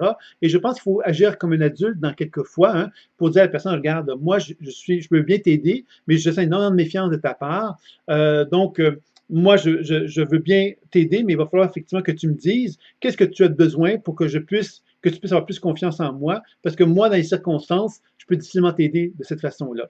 Donc ça serait une première chose. Il faut la responsabiliser cette personne-là, parce que quelqu'un qui est très méfiant avec la poursuite de son questionnement me laisse croire que c'est quelqu'un qui n'a pas pris en charge sa vie, c'est-à-dire qu'elle ne se sent pas responsable. Et tu me parles ensuite de problématiques de couple en situation de séparation, et tu me dis que ça pourrait te recompter contre toi en tant que thérapeute. Donc, je pense que c'est très important que cette personne-là, elle soit consciente que la problématique de couple dans laquelle elle se trouve, dans un contexte de séparation, que tu dois énormément lui donner du pouvoir à cette personne-là. Tu dois donc lui donner peut-être des informations intuitives, mais surtout lui donner du pouvoir. Lui donner du pouvoir pour que justement, elle ne soit pas un mode passif. Parce que le mode passif, ça serait quoi? Je suis méfiante de toi et la moindre chose que tu vas me dire qui n'est pas juste, je vais te donner un coup de poing sur la tête. Donc, il faut vraiment la faire participer et l'amener justement à faire un travail de réappropriation de son propre pouvoir, cette personne-là. Moi, c'est ce que j'aurais tendance à faire. C'est sûr qu'avec que dans le cadre de la formation que tu as suivie jusqu'à maintenant, on n'a pas tellement travaillé dans cette direction-là. Ce n'est pas encore des enseignements qui ont été encore proposés comme tels, mais ce serait ça que je chercherais à développer si j'étais toi, Lydie. Donc, je ne sais pas si tu peux me revenir là-dessus. Mais c'est ça, c'est que quand on fait une relation avec un client, il faut bien savoir quelque part que dans une première chose, c'est ce que le client veut de moi et ce que je suis capable de lui donner. Alors, cette personne-là, si tu me dis qu'elle est méfiante, c'est on dire quelque part qu'elle vient te voir avec quelque chose, avec une intention, mais elle est méfiante. Donc, il faut sans doute maintenant dire, OK, qu'est-ce que tu viens chercher? Et à quelque part, que de quelle façon que tu peux avoir une plus grande confiance en moi, sachant que tu veux quelque chose de moi, mais en même temps que tu es très méfiante. Donc, il faut essayer de trouver une façon de trouver une expression juste là-dedans pour que toi, tu ne te sentes pas dans un processus de lourdeur dans ta relation avec cette personne-là, dans lequel tu seras obligé quelque part de lui prouver quelque chose. Un thérapeute intuitif est souvent dans une position où il doit prouver à l'autre qu'il est compétent. Et ça, c'est un des pièges, encore une fois, que l'on rencontre dans la thérapie intuitive, c'est que les gens viennent nous voir en se disant, je lui dirai rien, parce que quelque part, il sait tout.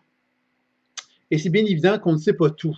On est toujours dans une position où, à quelque part, l'information qu'on peut aller chercher, ben, elle ne peut pas être à quelque part 100%, 100% on ne peut pas savoir tout, à quelque part. Donc, à partir du moment qu'on a bien compris cette réalité-là, ben, on peut effectivement faire un travail beaucoup plus intéressant et beaucoup plus riche avec notre partenaire. Donc, je pense que c'est important donc si cette personne est méfiante, elle s'attend que tu lui donnes plein de réponses, mais toi, quelque part, rends-la responsable, puis fais-lui comprendre quelque part que tu ne peux pas voir tout, que tu as besoin de son aide pour l'amener justement à participer et à devenir justement beaucoup plus capable de comprendre que la situation de séparation dans laquelle elle se trouve, bien évidemment, elle a un rôle à jouer pour que ça se fasse bien, tout ça. Donc voilà, c'est ça un peu que j'avais à dire. Est-ce qu'il y aurait d'autres questions maintenant avant de terminer?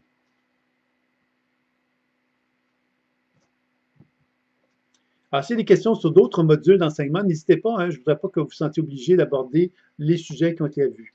OK, voilà, je voulais juste avoir ton idée sur le karma ancêtre et le nôtre. Car on a entend, on est responsable de notre vie, on peut créer ce que l'on veut, même si c'est facile à dire, le karma pourrait empêcher.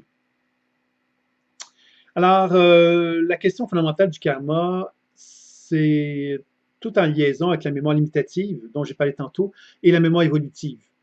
La mémoire limitative, c'est un cycle de répétition. Donc, le karma, c'est exactement ça. Quand on parle du karma, on va dire quelque part que le karma se répète, se répète, se répète, se répète, se répète, se répète, et c'est toujours la même chose qui se répète et répète, répète, et c'est un peu la notion du karma. Donc, la mémoire limitative, c'est le karma. Maintenant, comment faire pour justement se libérer du karma? C'est de se libérer des cycles répétitifs. Comment peut-on se libérer des cycles répétitifs? Ben, il y a dans un premier temps la conscience. Je me rends conscient des cycles répétitifs qui sont en moi, des répétitions dans ma vie.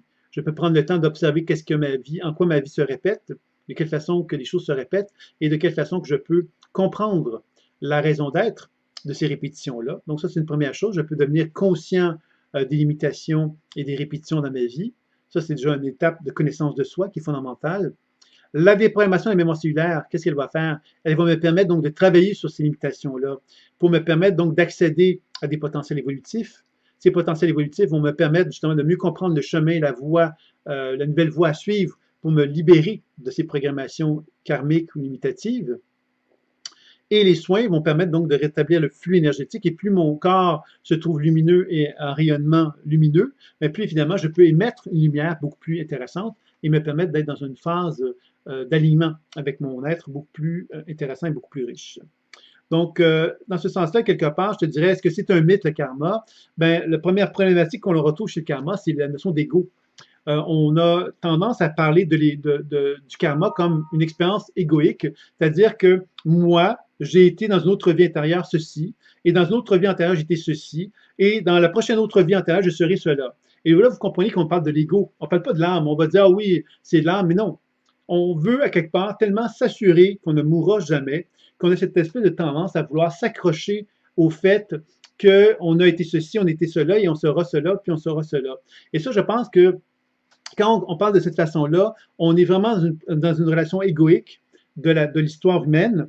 Et cette histoire humaine-là, quelque part, qui est égoïque, elle nous ramène à la mémoire. Elle nous ramène à la limitation.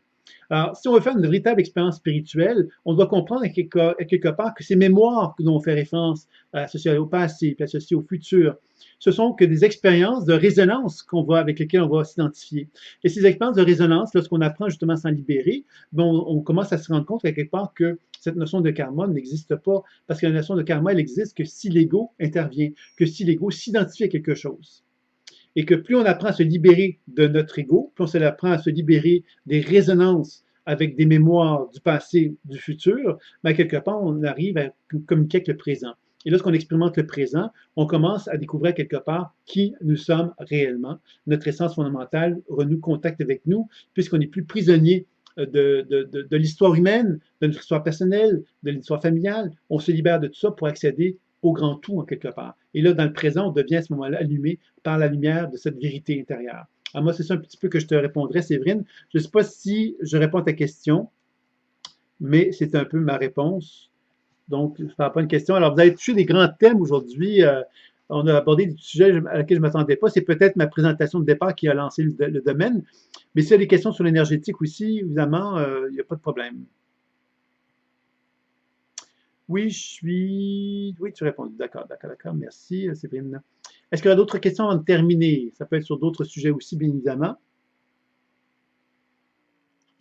Moi, c'est pour les chakras. Donc, je ne comprends pas. Est-ce que c'est une question, Séverine, ça?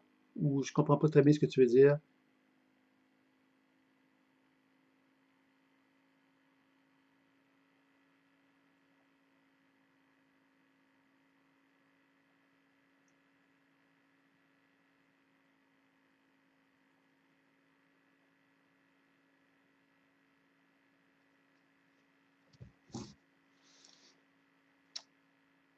Oui, alors les chakras, quelque part, mais c'est ça, c'est que, en fin de compte, il faut bien comprendre une chose, c'est qu'il y a des notions, comment dire, des notions que je dirais connues sur les chakras. Alors moi, ce que j'ai cherché à faire, c'est de vous proposer quelque chose qui vous permettait d'avoir vraiment une vision très complète des chakras, mais pas juste d'un chakra, mais de comprendre que les chakras sont en étroite relation les uns avec les autres. Donc, on parle d'ouverture-fermeture d'un chakra. Alors, cette ouverture-fermeture permet de faire quoi? Elle permet justement d'évaluer ma capacité. Plus je suis ouvert, plus mon chakra, quelque part, bénéficie des énergies cosmiques. Plus il est fermé, moins il est capable d'en bénéficier. Donc, l'ouverture-fermeture, c'est une façon d'évaluer, quelque part, est-ce que j'ai une bonne capacité d'ouverture, donc de réceptivité, et de fermeture, c'est-à-dire justement de protection face à une énergie qui serait trop abondante. Alors, vous voyez, ça, c'est un peu la première technique. La circulation rotatoire. Donc, classiquement, les chakras, la question de la circulation rotatoire, elle est souvent, en fait, avant la circulation rotatoire, c'est la couleur, l'équilibre par les couleurs. Donc, à partir du moment que mon chakra est ouvert, ben à ce moment-là, il y a une énergie cosmique qui va pénétrer dans mon corps. Et cette énergie cosmique va souvent être en relation, traditionnellement parlant, avec des fréquences colorées. Alors, dans ce deuxième exercice-là, il était proposé d'utiliser une couleur colorée en harmonie avec le chakra et de voir comment elle se répartit dans le corps. Si elle se répartit très facilement, ça veut donc dire qu'il y a une bonne abondance. Si elle se répartit très difficilement, ça veut donc dire qu'il y a une absence. Hein? Donc ça, c'était une deuxième façon de faire. C'était une façon de voir comment l'énergie se distribue dans le chakra en question. La troisième technique, c'était la circulation rotatoire. Et la circulation rotatoire, c'est très important de comprendre qu'elle a deux sens. Traditionnellement parlant, quand on parle de chakra, on va parler d'un sens, de faire tourner le chakra dans le sens aigu d'une montre. En général, c'est ça qu'on va dire, pour équilibrer un chakra. Et puis moi, je me suis questionné par rapport à ça, puis je me suis dit, non. On doit reconnaître que le chakra peut avoir besoin, peut être centripède ou centrifuge. Ça veut dire quoi? L'énergie se concentre, centripède, l'énergie centrifuge se distribue. Alors encore là, on a besoin des deux mouvements, encore une fois. Alors la circulation rotatoire va nous permettre de déterminer les deux mouvements en question.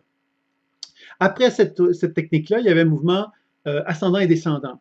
Là, on abordait vraiment la relation entre les chakras à ce moment-là. On évalue, quand on fait un mouvement descendant, on évalue le chakra du cœur, par exemple, vers les pieds et des pieds vers le chakra du cœur. Donc, on évalue la capacité de descendre du chakra du cœur vers les pieds et de quelle façon que l'interaction va se faire de façon harmonieuse entre le chakra du cœur et les pieds. Et même chose, du cœur vers le sommet de la tête, on évalue de quelle façon que le chakra du cœur va créer un mouvement ascendant et descendant jusqu'au sommet de la tête. Et on peut observer à ce moment-là l'interaction qui peut exister entre le chakra du cœur et les autres chakras, tant dans le mouvement ascendant que dans le mouvement descendant. Et on peut donc éventuellement arriver à comprendre les chaînes causales, les interrelations qui existent entre un chakra et d'autres chakras, par exemple. Ça peut être intéressant. Et finalement, il y avait la circulation entre les axes, où on partait d'un chakra pour remonter vers le chakra supérieur, et on évaluait à ce moment-là encore la circulation énergétique des chakras inférieurs avec le chakra supérieur correspondant. Alors ça, donc, ça m'indiquait une forme de complémentarité. Ça nous permettait également de comprendre aussi cette notion des chakras également. Alors, toutes ces techniques-là, quelque part, elles se font d'un point de vue énergétique, mais elles se font aussi à travers l'observation qui va nous permettre de comprendre de quelle façon que le chakra réagit. Donc, ça va nous amener vers le questionnement, donc le décodage intuitif, la déprogrammation de la même façon et les soins de la même façon. Donc, vous voyez que chacun des exercices de chakra va nous permettre donc d'approfondir notre compréhension des choses à ce sujet-là.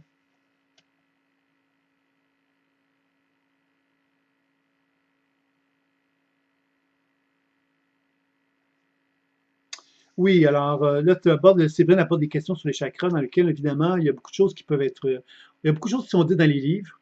Moi, ce que j'ai fait, c'est que j'ai essayé de vraiment vous mettre en relation avec des compréhensions que je qualifierais de nouvelles sur les chakras dans certains cas, parce qu'il y a certaines techniques que je vous propose qui sont présentées un peu différemment, comme tourner dans le sens contraire des aiguilles de montre, tourner en sens des aiguilles de montre.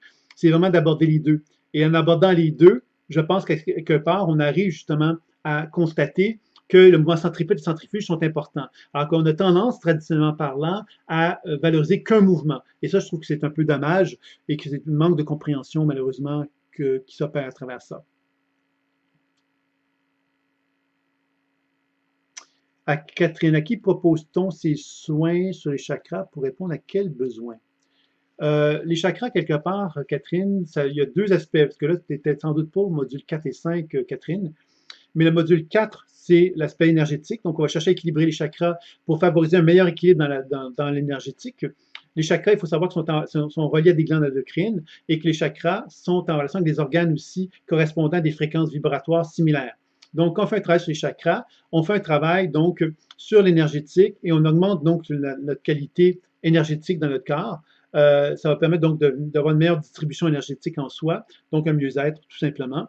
Et il y a dans le module 5, une application des chakras, les techniques des chakras telles qui ont été présentées dans le module 4, mais dans ce cas-ci, on les applique dans l'aspect psycho-émotionnel en train avec les sous-personnalités. C'est un module qui est quand même très intéressant que je vais vous laisser le soin de découvrir, mais on peut donc travailler sur l'aspect psycho-émotionnel à ce moment-là. J'aurais une question psychopratique que je constate que je me suis laissé déborder par le temps. Je suis loin d'être arrivé au module 6. Combien de jours faut-il prévoir à peu près par module? Laetitia, je te dirais qu'il n'y a pas de limite. Hein, j'aimerais ça que j'aimerais te dire. Il n'y a pas de limite comme telle. C'est-à-dire que un mois, normalement, un module, ça va durer un mois. Je suis conscient que, surtout les modules de formation professionnelle, sont un peu plus longs parce qu'il y a un volet personnel et professionnel. Donc, évidemment, ça peut prendre beaucoup plus de temps si on est très occupé, par exemple. L'important, quelque part, Laetitia, c'est de progresser, d'évoluer et de pouvoir m'en faire part le plus possible. Donc, si tu as des questions, choses comme ça, tu pourras me faire part de ça, il n'y a pas de problème, Laetitia. Mais évidemment, il y a un rythme, puisque c'est sûr que plus on est lent, moins on s'investit, plus c'est difficile de s'investir aussi. Donc, il faut faire attention à ça aussi. J'ai rencontré des difficultés avec une personne lors de des programmations. Celle-ci semblait la refuser, y mettre beaucoup de freins. Il m'a fallu m'y prendre à plusieurs reprises. Alors, oui, Michel, j'aimerais ça que tu m'expliques. J'ai rencontré des difficultés avec une personne lors de déprogrammation. En fait, je ne sais pas de quoi tu parles quand tu parles de déprogrammation, parce que si tu me dis elle semblait la refuser, c'est pas possible. C'est pas la personne qui la refusait, c'est l'état de conscience avec lequel tu travaillais, c'est-à-dire que la mémoire avec laquelle tu travaillais, ce qui est déjà différent. Elle y mettait beaucoup de freins. À ce moment-là, ça veut donc dire que le décodage intuitif n'était pas suffisant et que la déprogrammation n'était pas adéquate. Ça, c'est une autre chose. Il m'a fallu m'y prendre à plusieurs reprises. Plusieurs reprises à quoi? Parce que c'est important, le décodage intuitif, c'est de comprendre, ensuite de déprogrammer. Si on fait que déprogrammer sans comprendre, quelquefois, on a l'impression à ce moment-là de s'imposer. Et en s'imposant, ben, quelque part, on s'éloigne du processus intuitif.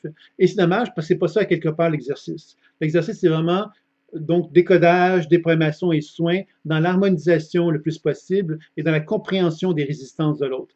Et quand on comprend la résistance de la mémoire qui anime l'individu avec lequel on travaille, c'est là qu'on devient beaucoup plus capable d'aider notre partenaire. Et comme je disais, Michel, dans ton cas, je pense que tu es dans une démarche personnelle. Donc, je pense que c'est important que tu intègres aussi la l'application vers toi, parce que c'est un piège de travailler sur quelqu'un d'autre sans comprendre vraiment bien la déprogrammation sur soi.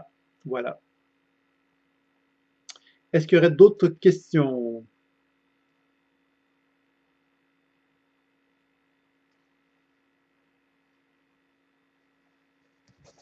sur différents autres sujets.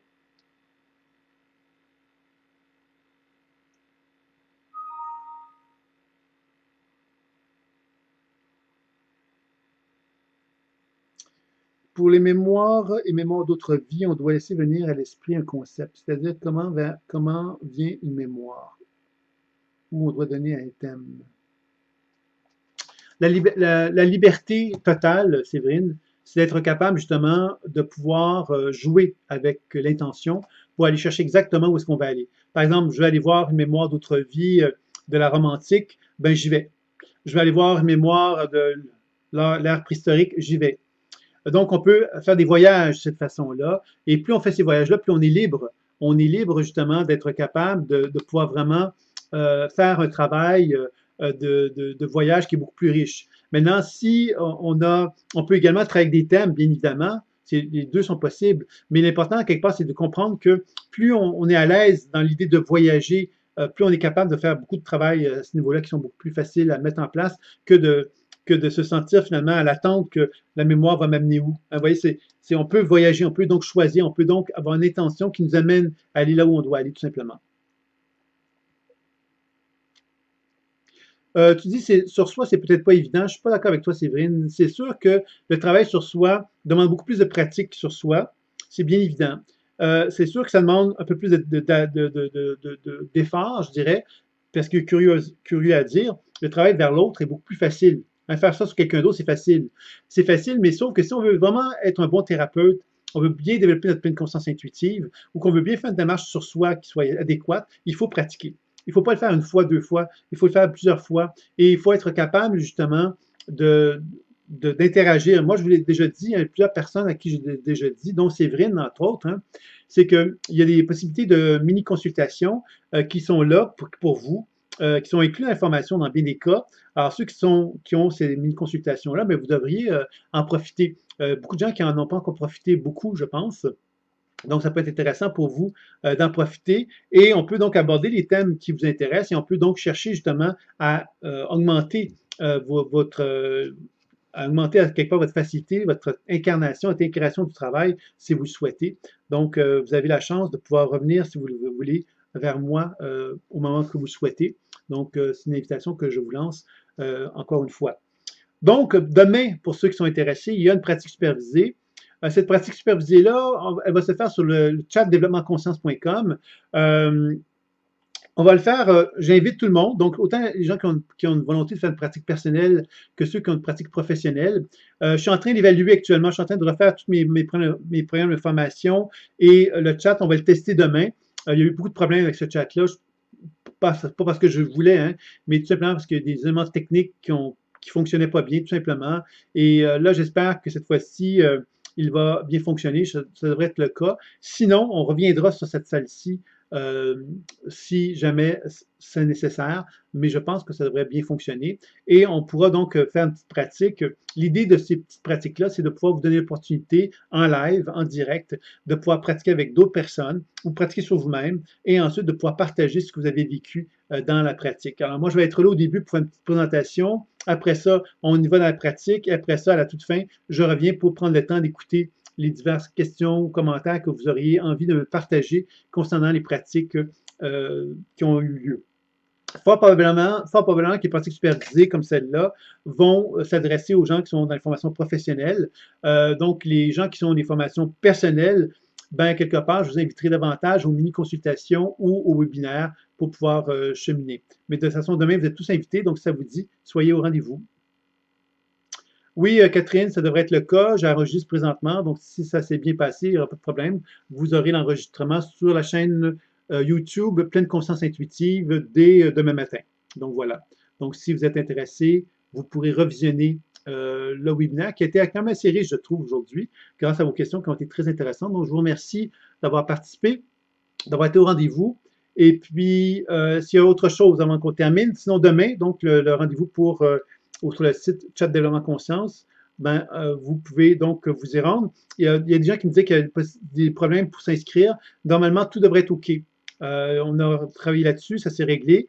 Donc, le site, le chat devrait être capable donc, de vous enregistrer et être capable donc de pouvoir rentrer dans la salle demain, donc pour l'entretien. Oui, vous l'aurez, Catherine, le webinaire de ce soir. Demain matin, vous devriez être capable, si vous êtes sur la chaîne Pleine Conscience Intuitive, vous devriez retrouver le webinaire en question, donc du 29 janvier 2018. Donc voilà, je vous remercie beaucoup. Je vous souhaite une très, très belle soirée, une très belle fin de journée pour ceux qui sont du Québec, une très belle fin de soirée pour ceux de la France et de l'Europe, et je vous dis à très bientôt. Au revoir.